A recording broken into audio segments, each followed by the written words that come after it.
No, just one time I said good afternoon. It's good. Welcome all to the sixth World Affairs Luncheon of this semester, and we're getting ready for next semester, so relax until then. It's always a pleasure to welcome, and in particular to welcome back to the Schemmel Forum a native son, particularly those among them who recognize that the start that they received here, educationally, culturally, and socially, gave them a head start into the realm of high achievement and serious contribution to the world. Michael Greenberger is the perfect example. He never says no to the opportunity to come back to see family and friends and memorable places, but also to share his ever-increasing areas of knowledge with us. Cybercrime is, as we declare in the title of the talk, a weapon of mass destruction.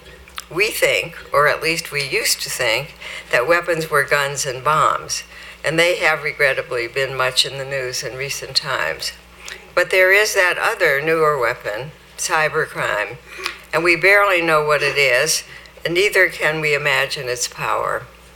It's important for us to know about cybercrime as well as cybersecurity. Michael is one of the go-to people in that field. He led the development and oversees the teaching of an extensive cybersecurity and crisis management curriculum at the law school at the University of Maryland. And we are honored and fortunate to have him open our eyes to these new realities. He is the founder and director of the University of Maryland Center for Health and Homeland Security and a professor at Maryland's Law School. Please join me in welcoming to the podium.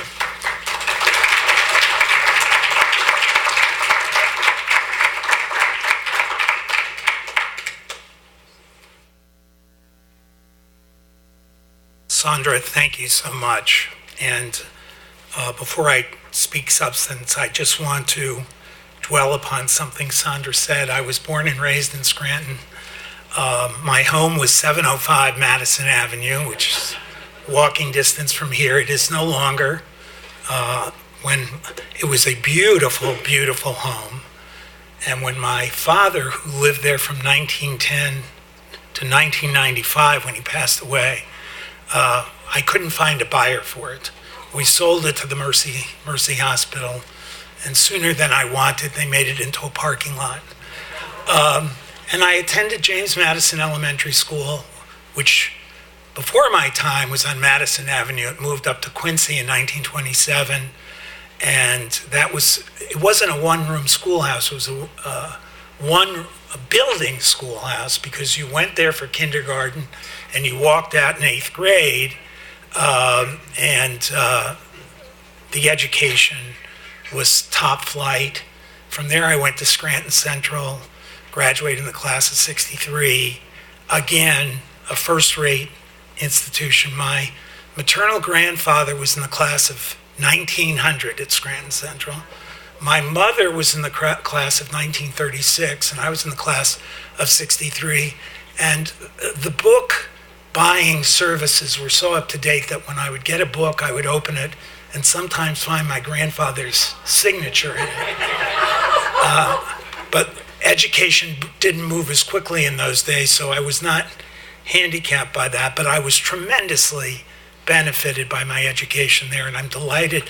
Natalie Gelb, who I have the pleasure of seeing, was 2 years behind me at Scranton Central, and my good friend Jerry Weinberger you were in my Scranton Central class. I know you spent time in Old Forge.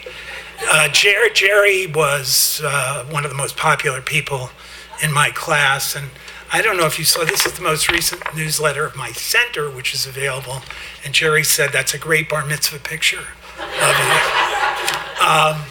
Just so you know, on October 30th, I turned 73, but I want to assure you I read at a 75-year-old level.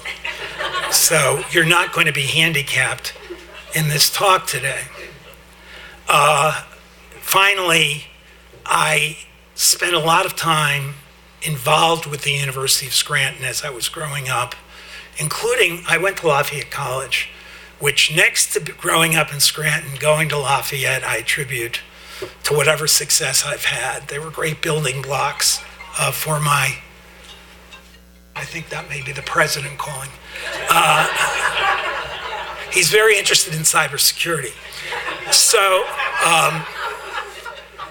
So anyway, Lafayette was a terrific. The university was a neighbor of mine, 705 Madison Avenue. And I went to summer school here for 3 or 4 summers when I was at Lafayette. I used to go to University of Scranton basketball games up to the point I left for college at the Catholic Youth Center. And I bet I am the only one in this room that attended University of Scranton football games at Memorial Stadium. I'm betting you that if I win the bet, each of you owes me $100. If I lose the bet, each of you gets 25 cents. And Pete Carlissimo, not PJ Carlissimo, the son, who later became a basketball star, but his father was the football coach and athletic director. And for those of you who go way back, he was one of the 7 blocks of granite at Fordham University in the 30s when Fordham had a nationally ranked football team. So my heart is with the university, it's with the city. I walked over today from Maury and Sandra's house, and it was like a walk down memory lane, seeing houses on Clay Avenue where my close friends were. And I should say that Maury and Sandra have been wonderful friends of my wife and mine. And for me, speaking at this forum, and Sandra has me come back for lesser events, is a great, great honor. And when you say I always make myself available, it's an honor for me to be available. Really, I consider this God's country when I come. I love it here. And finally, I will say, between public schools, my synagogue, the interdenominational experiences I had, Boy Scouts, which Maury and I traded stories about last night. Really, I built, I hope, a moral fabric of empathy. That's an important word because there's a certain person who's very heavily involved in our life who has no empathy, but I won't mention any names. Turning to the substance of the talk. I was telling Maury and Sandra that my appointment is at the law school. I teach 2 courses a year there, and also I run this Center for Health and Homeland Security. We are now in our 17th year. We have 40 professionals on staff, all with graduate degrees. We are completely financially self-sustained. We perform services. We're like a law firm or a consulting firm. And so anybody who needs help with some form of what I refer to as catastrophic emergency management advice, we write plans, we train personnel, we run exercises. For example, hospitals, to be certified as a hospital, must once every 2 years demonstrate to the certifying authority that they can handle in a catastrophic health emergency a surge capacity in the hospital that's 20% above maximum capacity. And in Washington, in the 2 big counties outside of DC, Montgomery and Prince George's, 13 hospitals perform that function to the satisfaction of the certifying agency by doing a combined exercise where they triage patients. Now, when I say exercise, this is like real ambulances, real helicopters. It comes as close as you can come to a real event.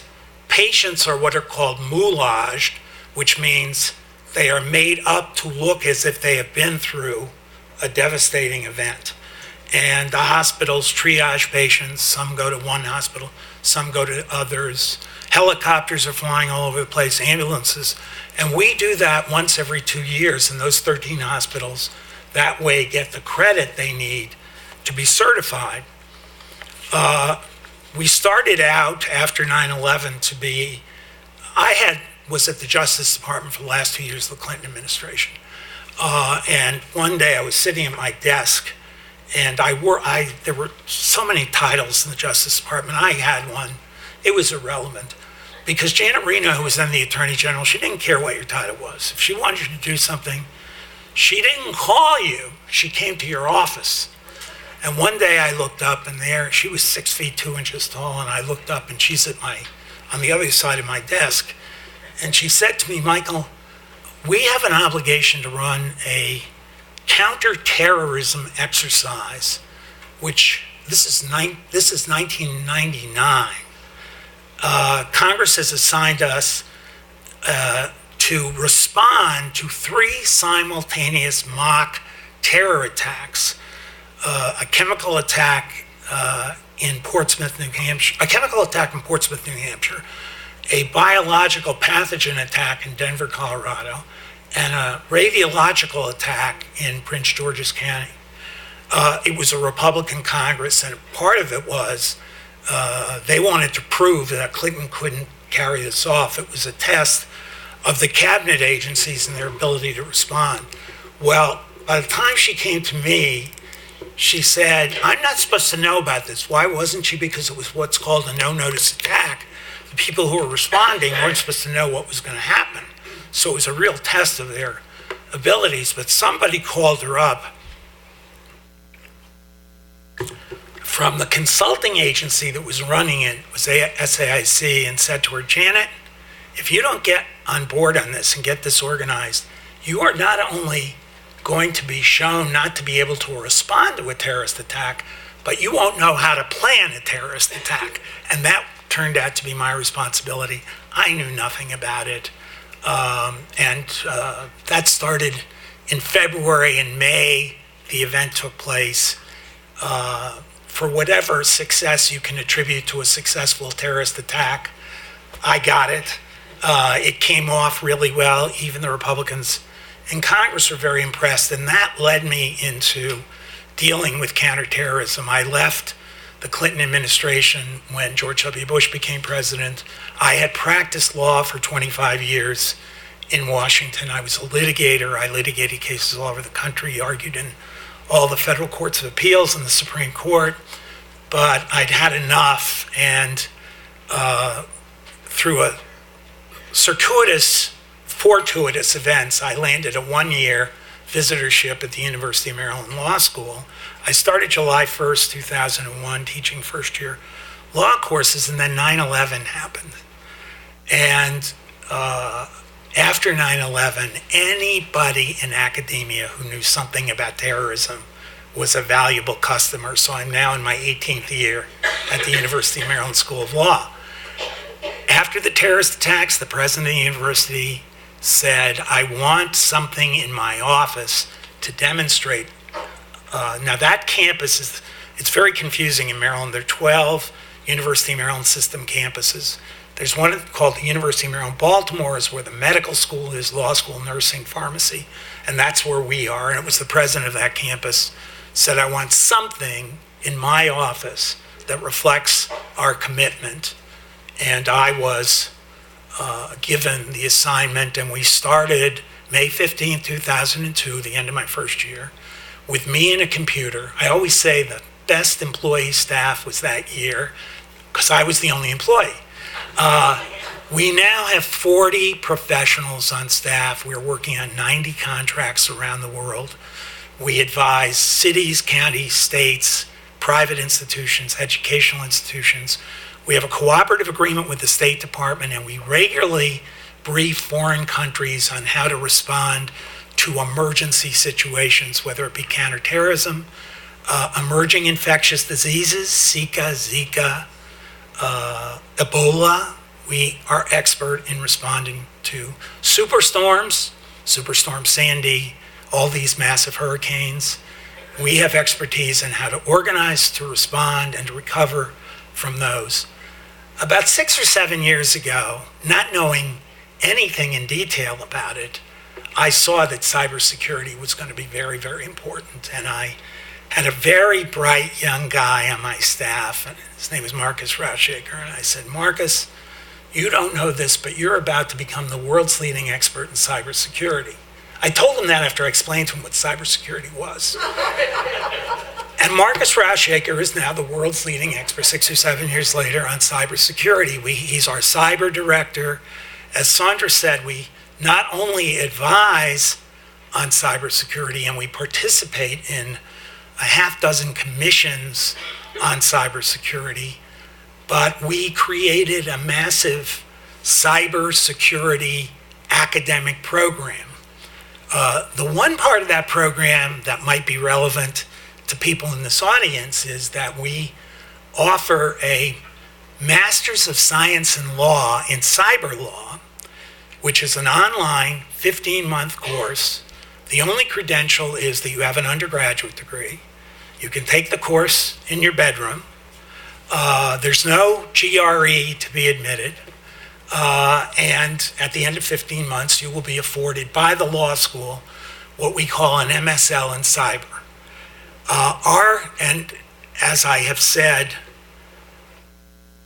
many of you may remember the movie The Graduate with Dustin Hoffman from 1967, and there's a famous scene where Dustin Hoffman goes back to his parents' home and doesn't know what he's going to do, and he's certainly not going to go into business, but a friend of his parents comes up to him and says, I forget what he was called in the movie, but I have one word for you: plastics. And I tell people I have one word for you: cyber. I can tell you, you cannot get a cyber job without a credential. They don't hire the best athletes available. You must demonstrate you know something in the area. But with a cyber credential, there is more need for cyber expertise than there are people who can give the expertise. And we see our students being grabbed up by consulting firms, law firms, what have you. And again, the MSL is not, it's called a Master of Science in Law. You don't get a JD degree. You can't sit for the bar. But you can sit at the table inside an institution and talk to the information technology people, and you know the law, the regulations, the best practices of cyber, and that the need for that expertise is overwhelming right now. We do give those students an 8-week, we call it a boot camp, an 8-week, 2 hours a week training in coding, so they understand what coding is, which is the software language, the language, machine language for computers. And the coding is how you set up defenses within your computer infrastructure to head off hacking. And our people are just being grabbed up right and left. So if you, a friend, a daughter or son, a granddaughter or son, are looking for an expertise that is valuable, this is a valuable expertise. And if it's not this, there are many others. Now, with regard to the substance of cyber, my appointments at the law school entered into a very generous contract with the University of Maryland College Park, the undergraduate campus in the University of Maryland system. And College Park, about 3 or 4 years ago, started a minor in law. They got a lot of money for it. They have it's called M-Law. They have an extensive undergraduate program. Part of that program is they pay the law school to have tenured faculty from the law school come down to teach undergraduate courses at College Park. Don't tell anybody I told you this, but the law school gets $75,000 for each of the 5 professors they send down there. Now, I want to emphasize, the professors do not get that money. The law school gets that money. It's the most profitable enterprise the law school is engaged in. College Park is 25 minutes from the law school. That's in suburban DC. The law school's in Baltimore. By the way, if you've ever been to the University of Maryland College Park, a year ago said, I'm going to go down there because I live in DC. The law school's 45 minutes from my house. College Park is 20 minutes from my house. This will be a great boon for me, except I didn't realize that in 20 minutes you get to the campus and a half an hour later, you figure out where you're supposed to be on the campus. It is a total maze. It is, I tell my undergraduate students in 1940, when England thought they were going to be invaded by Nazi Germany, they took down all their street signs so that if there was an invasion, the Nazis wouldn't be helped in figuring out where they were. And I told my class last year and this year, if you get invaded by the Nazis, you can keep your street signs up because you cannot find your way around that campus. But anyway, I've adjusted to it. I was asked to go back a second year this year, and I'm teaching a survey course in cybersecurity to undergraduates. And I was telling Maury and Sandra the first 3 weeks I was swearing to myself, how did I get talked into this? And now I'm euphoric about it. The undergraduates are wonderful. The class is going well. It's exciting, and I enjoy it very much. And I was advised by my wiser faculty members, if you're enjoying this, don't tell the law school, because they think you're sacrificing, and don't belie that. But anyway, so I opened the undergraduate class. Prior year, I taught a course on policing, which I'm very interested in, and we have a big policing problem in Baltimore. So I started my cyber class and said, have any of you had experience with identity theft where someone through cyber hacking has stolen your identity or somebody's identity that you know?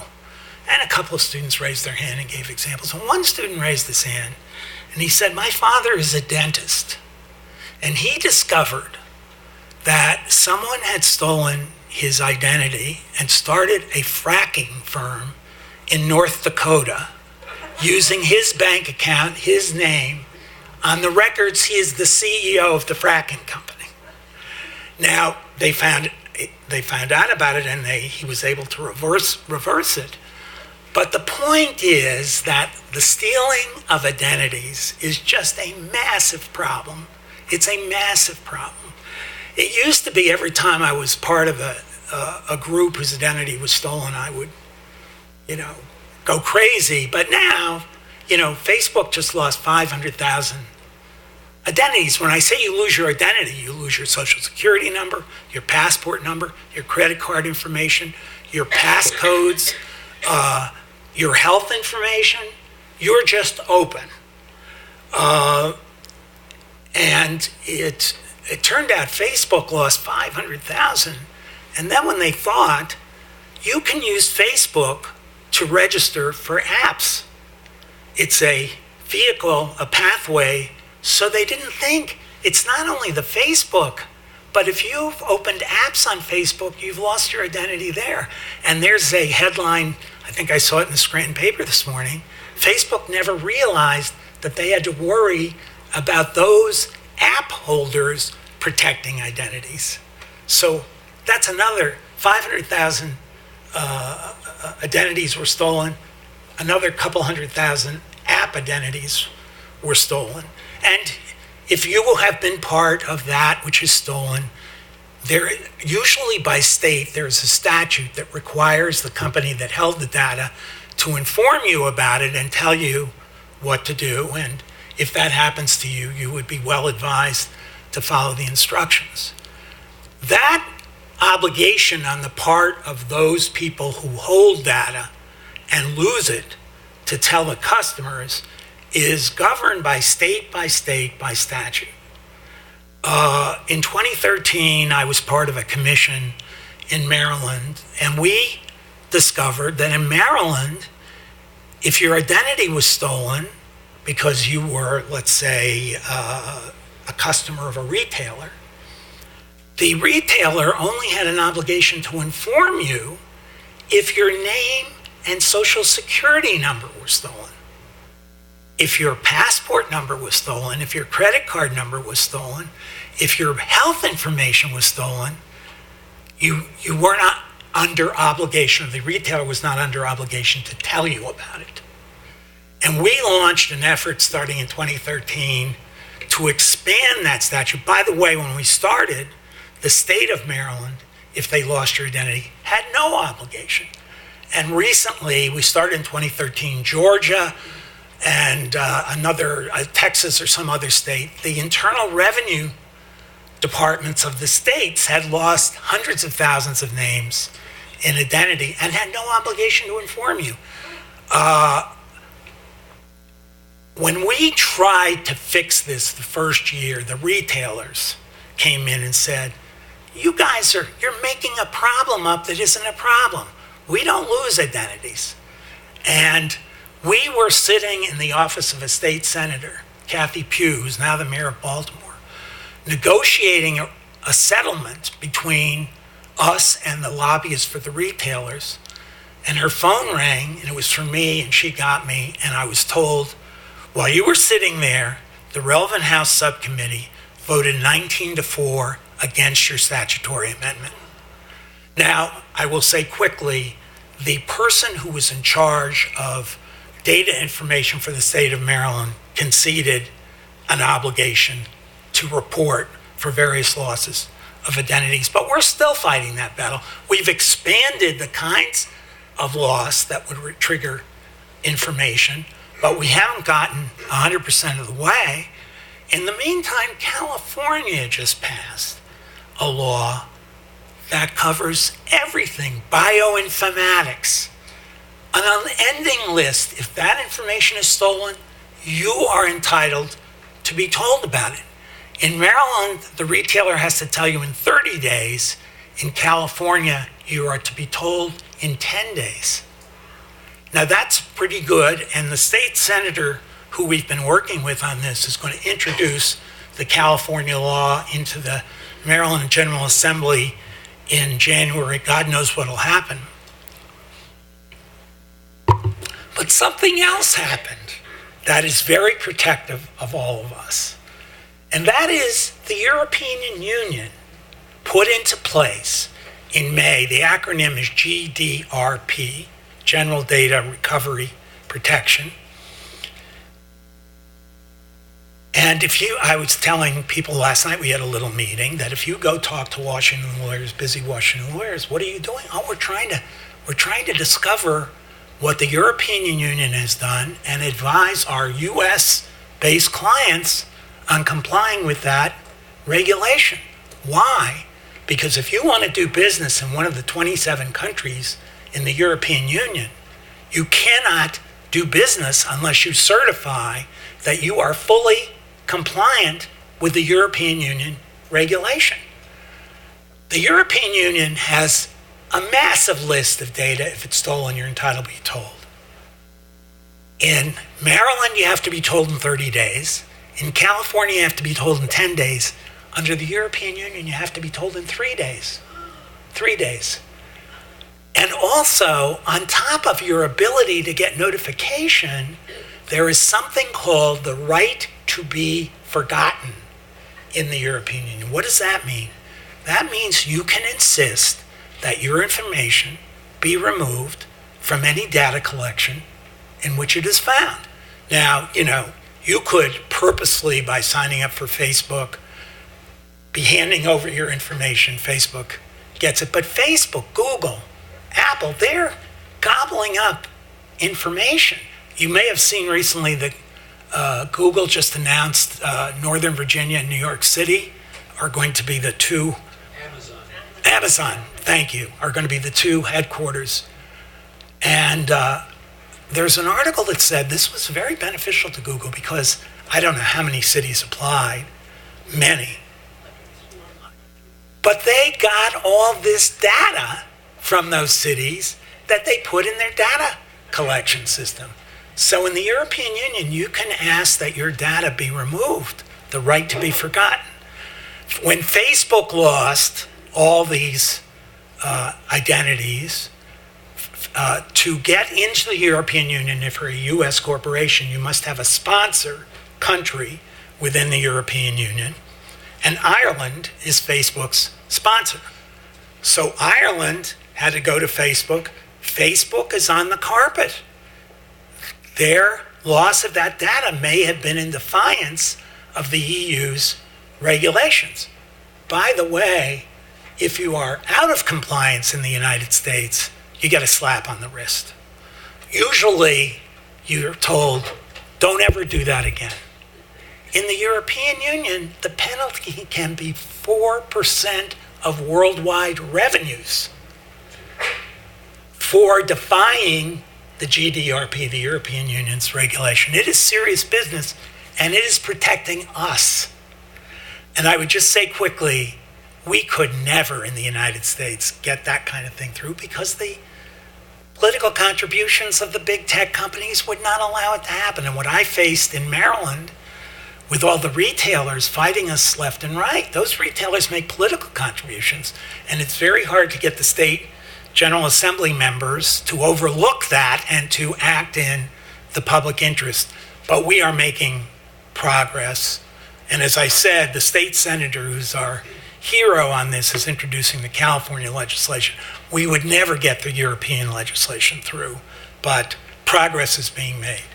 Now, what I'm talking about to you now is how we as individuals could be very damaged by the loss of our identities. Our credit could be destroyed. Income tax returns, finances returned, are often collected by people who steal the identities. Your bank account can be shut out. I told you about the dentist in Maryland whose name was listed as the CEO of a fracking company in North Dakota. And those are serious problems. But my real message to you today is to alert you to that, and it's something you should be concerned about. But really, the global, universal, big problem is what is referred to as a cyber Pearl Harbor or a cyber 9/11. And what do I mean by that? China, Russia, Iran, North Korea are state actors who are inside our government data networks, private data networks, and they're running rampant. Is the United States defenseless? No, the United States is not defenseless. We have our own capabilities, but nobody knows for sure, including the United States, whether they're ahead or behind in fending off these kind of attacks. In the United States protective system to defend us from a cyber Pearl Harbor, a cyber 9/11, there are defenses being set up to protect our infrastructure defenses. By regulation, our nation's infrastructure is divided into 17 subparts. Most important are electrical grids, water systems, hospitals. It used to be 16 after the Russian hack of the elections. In 2016, they added electoral systems as the 17th infrastructure to be protected. There has been, over the last few years, a major debate, and the problem essentially is, how are we going to protect, let's say, an electrical grid from attack from the outside? Well, the most efficient way to do it would be for the federal government, using its intelligence, to order the owners of the electrical grid and other infrastructure on what they must do to protect their data and their infrastructure. Unfortunately, 85% of our infrastructure is in private hands. Look at utilities. There's not a United States-owned utility. We have public corporations who own utilities, and there are many. Now you could say, well, there's so many utilities. Isn't that a protection? Because if you get into one, how do you get into another? And I often tell the story. In 2003, I was vacationing in California with my wife. And many of you may remember this. The electrical grids across the Midwest and down the East Coast were shut off. There was a blackout covering 20 or some states. So there's point one, there's a big interconnection among these electrical grids. That's point number one. Point number two is when it happened, people knew I was, from my government experience when I was doing it at the university, I knew a lot about counterterrorism. And the thought was a terrorist has gotten involved, and they've done this. When the investigation was completed, what had happened was a robin sitting on a wire in Ohio dislodged the wire, and the grids are so interconnected and so poorly defended, the whole Midwest and East Coast went down. Well, hopefully they've made these robin-proof over the years. But it is evidence of the fact that all these infrastructures, they're not islands unto themselves. They depend on each other. They switch. When one grid runs out of electricity, they borrow from another. So if you get into one company's grid, you have access to everything. Congress tried in 2015 to pass a law that came as close as you could possibly do to say the federal government must set standards up for you infrastructure holders to follow to ensure that the best practices are being used to protect the infrastructure. Well, it doesn't take a lot of imagination to understand that these private companies didn't want to be instructed about what to do. They didn't want the federal government mandating what they should do. And so they tried to get legislation through that didn't mandate, but set incentives for voluntary compliance, and nothing got through. President Obama passed an executive order, and what is in place now is encouragement of infrastructure owners to comply with federal standards. There's something called the National Institute of Science and Technology, run out of the Department of Commerce, which, by the way, is an absolute first-rate institution. And they go infrastructure by infrastructure and develop the best practices for protecting infrastructure.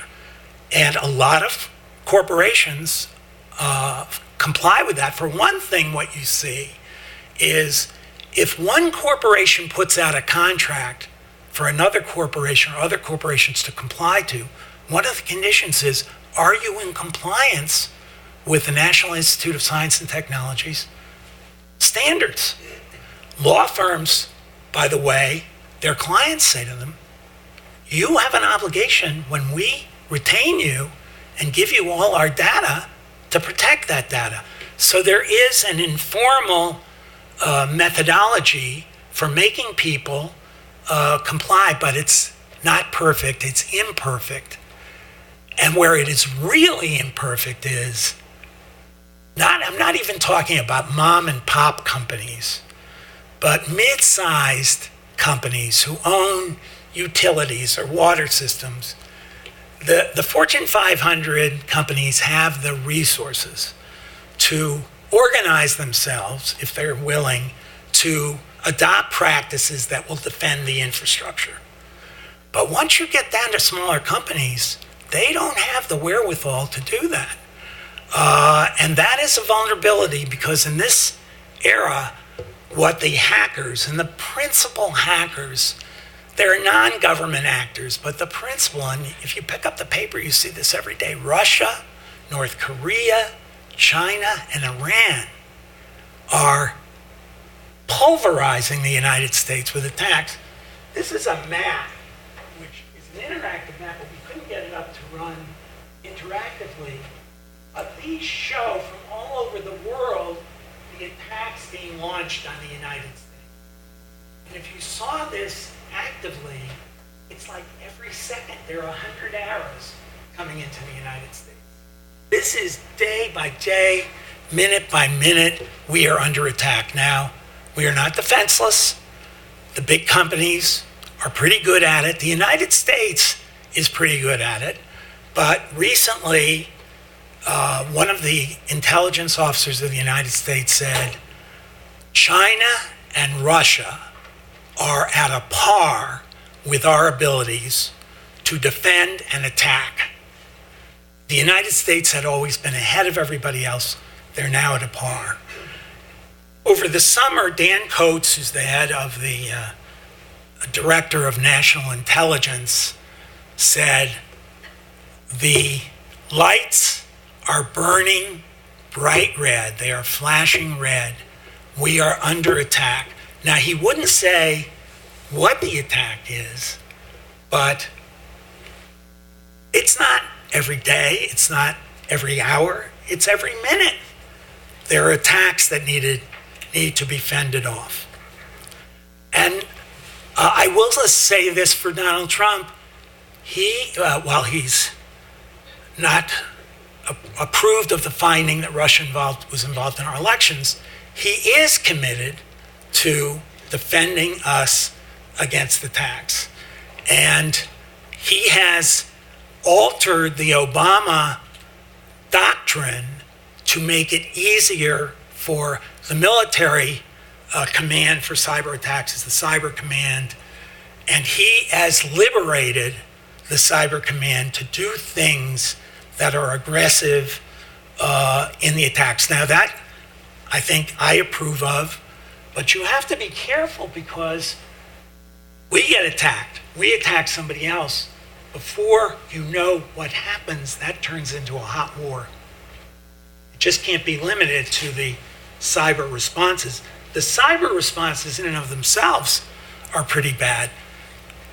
Let me just say, what would happen if nationwide, or even North America, South America, if all the electrical grids were shut down?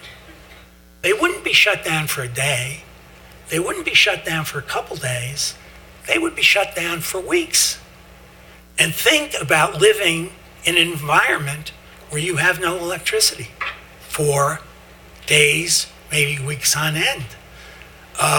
When I tell my students about that, they say, oh, well, you have generators. Generators only last 2 or 3 days and they run out of fuel. I was in discussions. The Federal Emergency Management Agency is not only readying itself to help people when they are involved in hurricanes or wildfires or cyclones, whatever, but they recognize that if our electrical grids go out, they're going to have to send people out to help. In West Virginia in 2013, there was something called a derecho that put out most of the electricity in West Virginia for many days. And the cyber director of FEMA Region 3 said, you cannot do recovery. You cannot help people.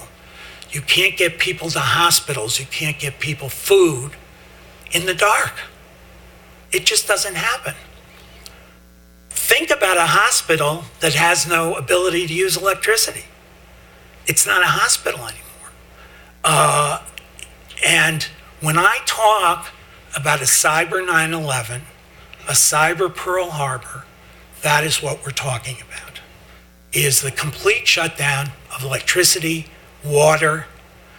And so you have all your, I'm sure in Maryland we have something called the Maryland Emergency Management Agency. I suspect in Pennsylvania there's a Pennsylvania Emergency Management Agency.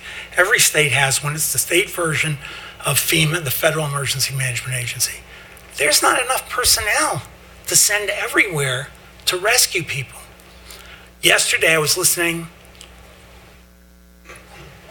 on satellite radio on the drive up to MSNBC, and there was a story about a nurse who was traveling in California from one hospital to another to afford relief to people who were affected by the wildfires, and she ends up in a traffic jam and her car is engulfed in flames.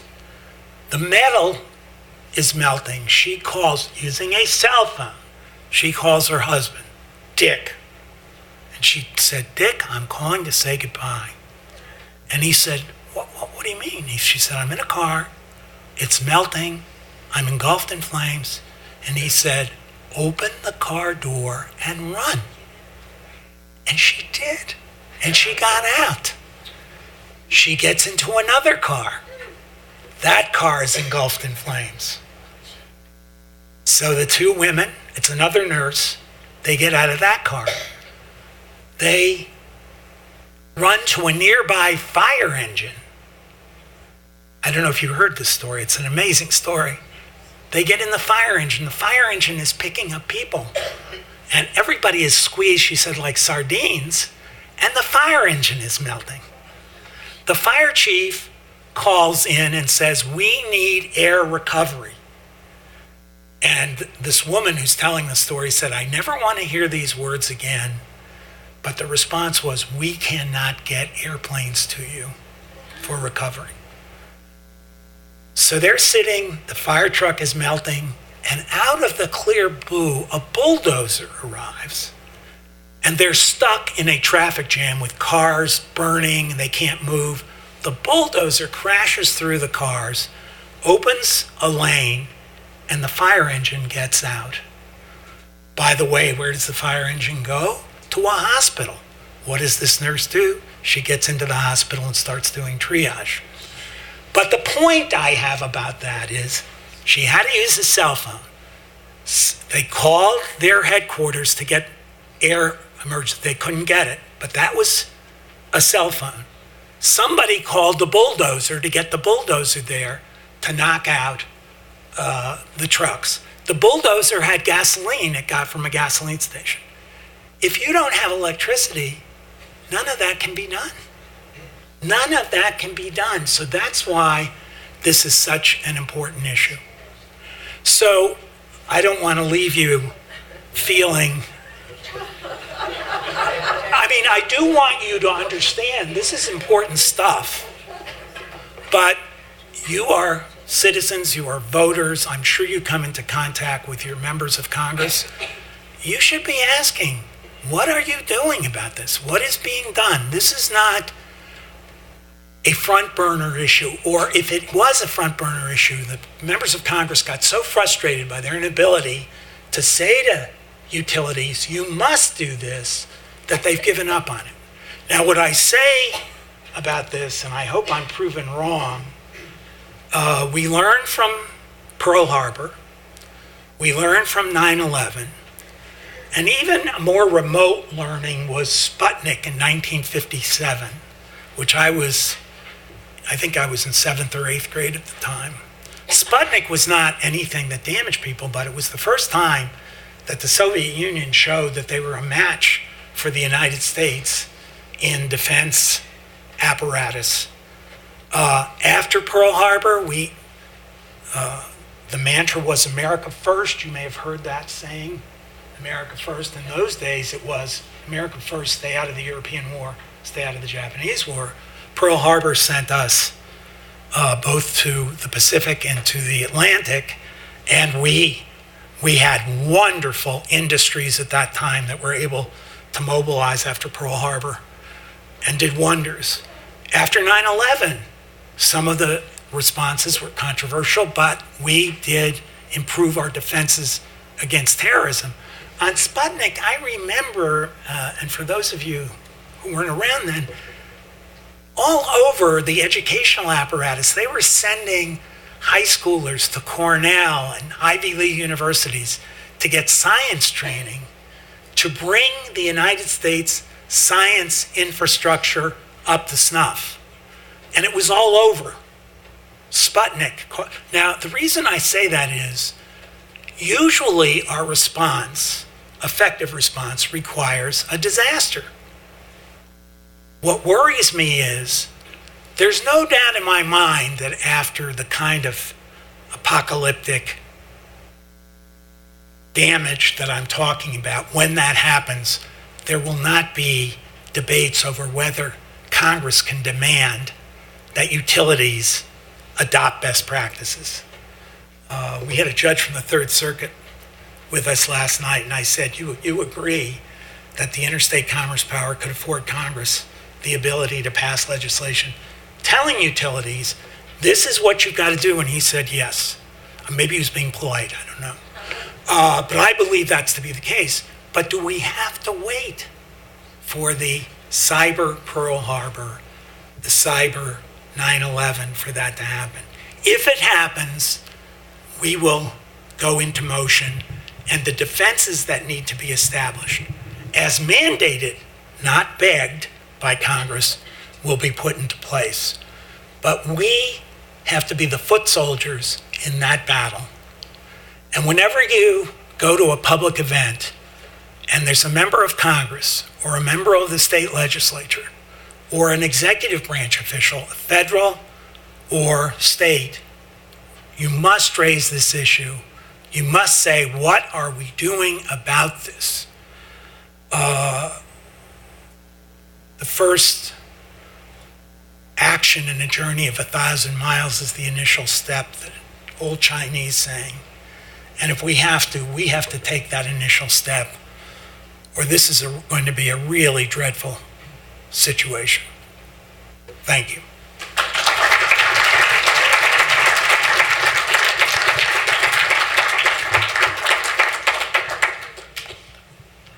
Thank you very much. It was nice that you talked about your education in Scranton, your early foundation, and now you work at a high educational institution. You've got a law school, you've got a business school.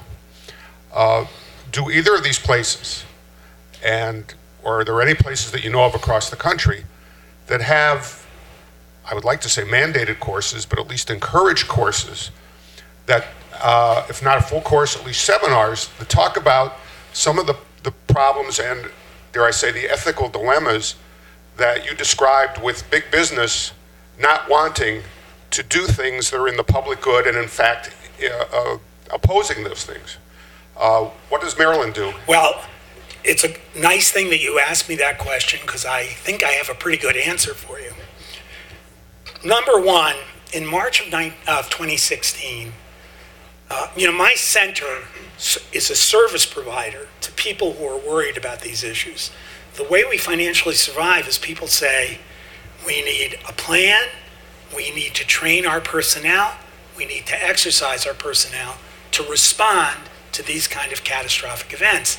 And they enter into what's called a memorandum of understanding with us, and we provide services.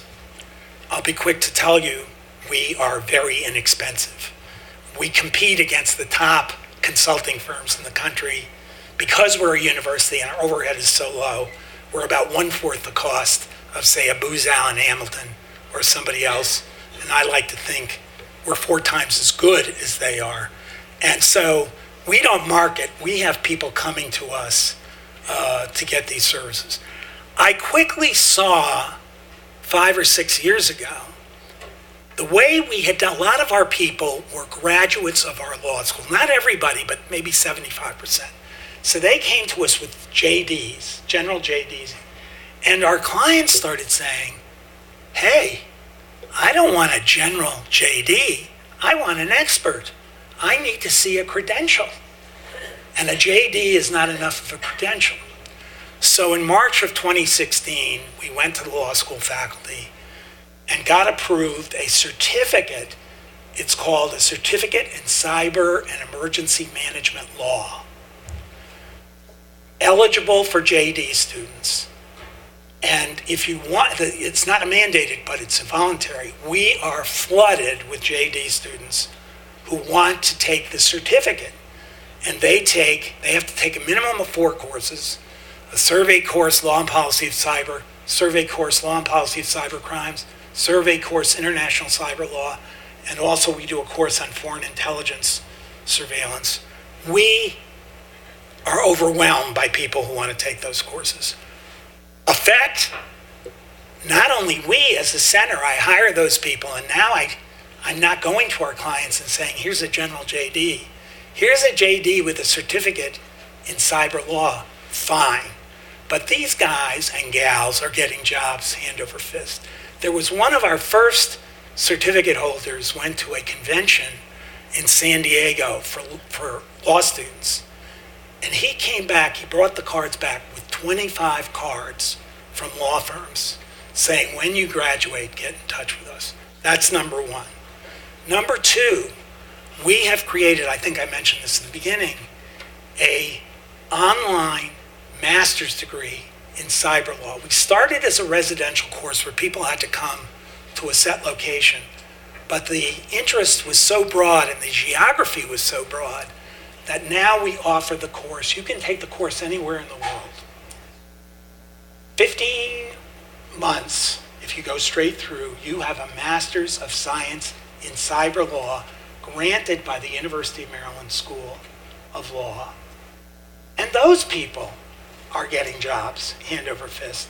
I went to a conference in May of 2018. One of the sponsors was a company called Kroll, which used to be a detective agency, but now they do all sorts of things. They're very heavily into cyber.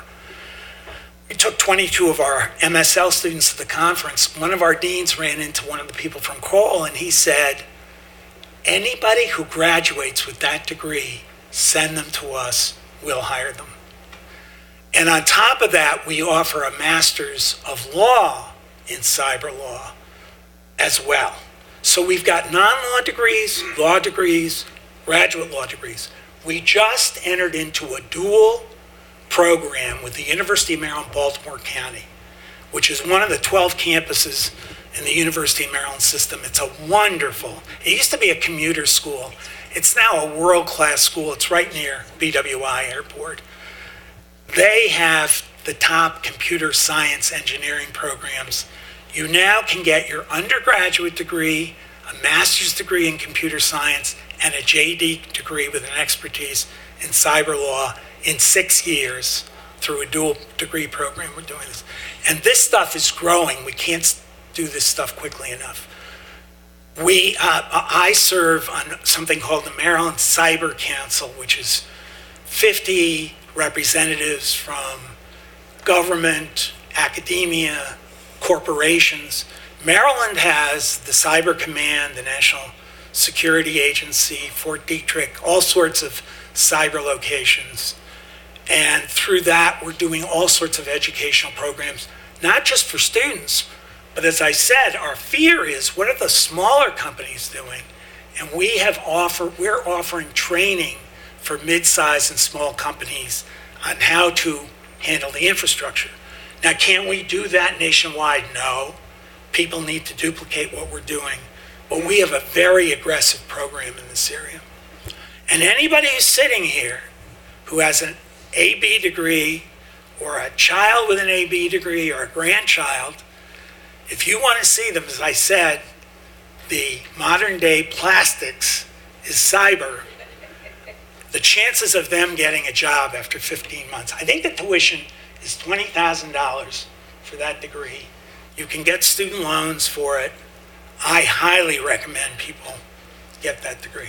Yes? Yes, my name is Harry Dammer. I'm an associate dean here at the University of Scranton, and I just wanted to tell you and the people in the room that we have a new crime analysis center through our criminal justice program. I don't know if you know about this. I don't. Well, we invite you to be on the board right now, a public invitation.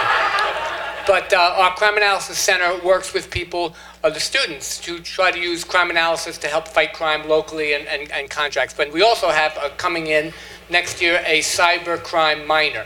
All right, so I just wanted to say that we appreciate what you're saying here, and we would like to maybe get you more involved, come back, and we could buy you lunch too, just like, you know. Sandra doesn't know this, but I'm asking for $1 million honorarium. I hope you will. No, serious, I love Scranton. I love the University of Scranton. I'd be delighted to do it.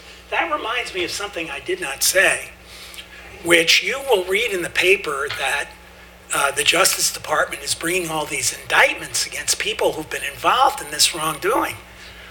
A lot of those people are in Russia. We don't have extradition treaties with Russia. They will never see the inside of the United States. There was somebody in China who got indicted and was in Belgium, with whom we do have an extradition treaty. So some people think, oh, we can use criminal law to solve this. To some extent we can, but there are 13 Russian military intelligence officers sitting in Russia who've been indicted, who we will never see in courts. Now you would say, what the hell is the advantage of indicting them? It tells us as citizens what they are doing and what the dangers are. Hello, yes. My name is Ryan Dumay, and in my home, I'd like to talk on your point about the possible attack on the power grids in our country. In my home state of Connecticut, I live in New London County, where in the area is a nuclear power plant called Millstone, owned by Dominion, and across the Thames River is a plant where they build nuclear submarines, and I was wondering, in reference to your possible attack that we may have anticipate in the future, does my area of Connecticut, with our nuclear power that serves as a primary energy source for a good portion of the state, is that at more danger, or is that at equivalent danger for us in terms of cyber terroristic attacks? Thank you. You're in danger, but we're all in danger everywhere. But that would be a great target. And I think I've already raised the hair on the back of your heads too much, so I didn't want to get into this. But our nuclear force is governed by the internet. And Russia and China and North Korea are trying to invade our infrastructure for the cyber governance of our nuclear weapons. Now, by the way, we're doing the same thing. The most famous example is in 2010, although neither the United States or Israel would admit this, they launched a cyber attack against Iran. It was called the Sputnik virus. And they slowed down the Iranian nuclear development considerably as an offensive military measure that hampered Iran's ability to continue the development of their weapons. Now, they overcame that over time. But we are not defenseless in that regard. And there's one thing Donald Trump has done is he's unleashed the Cyber Command, which is the military command in charge of our cyber offenses and defenses. Do what you need to do. We're not going to play by gentlemen's rules. Now, there's a danger to that. You can go too far. I talked about that. A cyber war can become a hot war. But our country is absolutely taking its gloves off to defend. But China, Russia, North Korea, and Iran are hard at work, probably focused on that part of Connecticut, causing danger. Natalie. Michael, first of all, I'd like to thank you for coming back. I'm also very proud that you and I share an educational background and a cultural background, and you don't know this, but I'm a graduate of the University of Maryland. But my concern is, what can we do now that you've scared us to death? What can we do individually, and what should we not do? You mentioned to me before that you're not on Facebook, but a few months ago I had some surgery in New York, and the only way I can get information is through something called My Chart, and there's probably a lot of people here. Now, what can I do? I am on My Chart. Right, so what kinds of things can we do to protect first of all, the reason I don't go on Facebook is I just don't, wherever I don't need to, and I know Facebook is an important social tool, but I stay off it. I don't want to have my data involved with it, but at the University of Maryland, it's called My Portfolio, but I also use Johns Hopkins for some, so I'm on My Chart. Actually, it's too much to get into in detail here, but there are defensive measures you can take. For one thing, passwords are very, very important. At one point, I don't know if this is still true, but 45% of passwords were the word password. So there are instructions on how to set up a password. It shouldn't be something that's related to your family or easily identified. It should have letters in it, capitals, small, Arabic numbers, ampersands, pluses, minuses, and it should be 16 letters. Now, that's a hell of a thing. No, really. Now, you're already scowling up about that. And we had a meeting last night with the faculty at the University of Scranton. There's something called dual authentication. That means you just don't get on by putting your password on.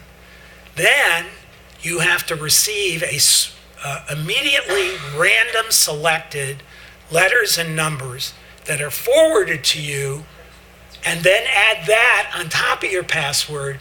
That's the dual authentication. I'm told the faculty of the University of Scranton will start this on November 19th. And I said, when you start that, make sure you close your office doors.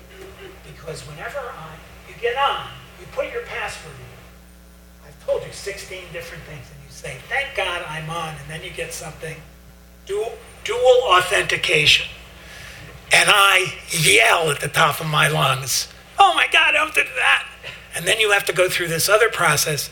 For me, my scrambled identification comes on my cell, and I have to click it. Sometimes you can just click it and check it, and you're in. Sometimes you have to repeat what they're sending you.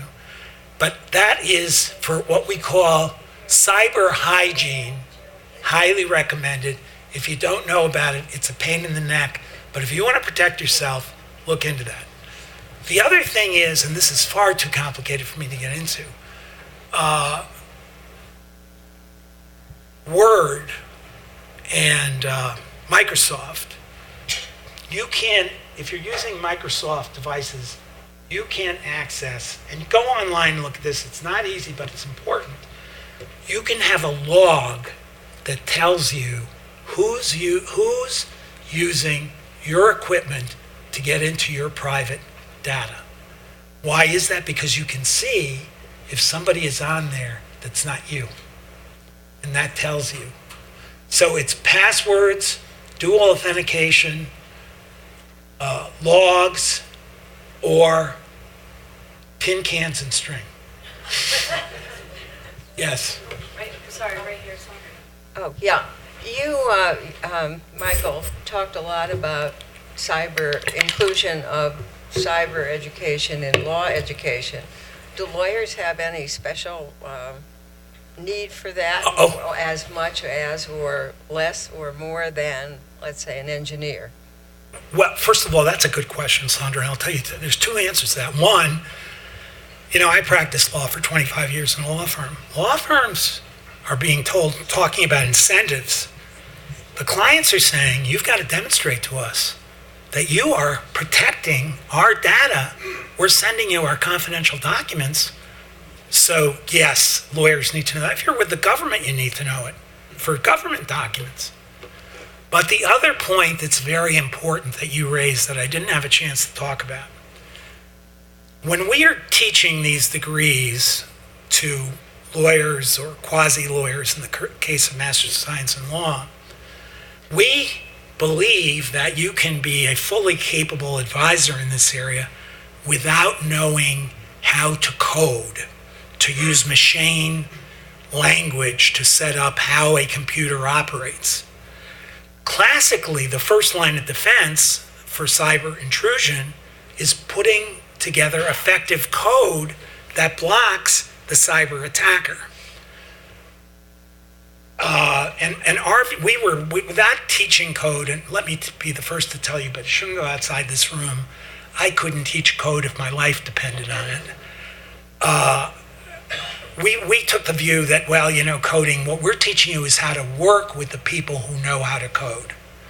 But we just launched, for all our educational programs, a coding instruction so that, for example, our certificate holders take an 8-week, 2-hour-a-week course on the basics of coding, how to create the language that makes the computer operate.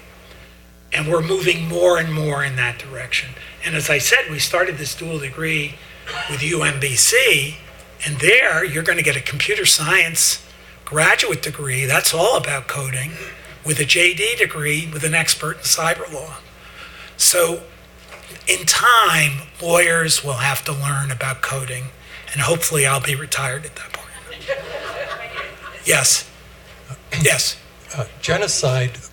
Oh. Okay.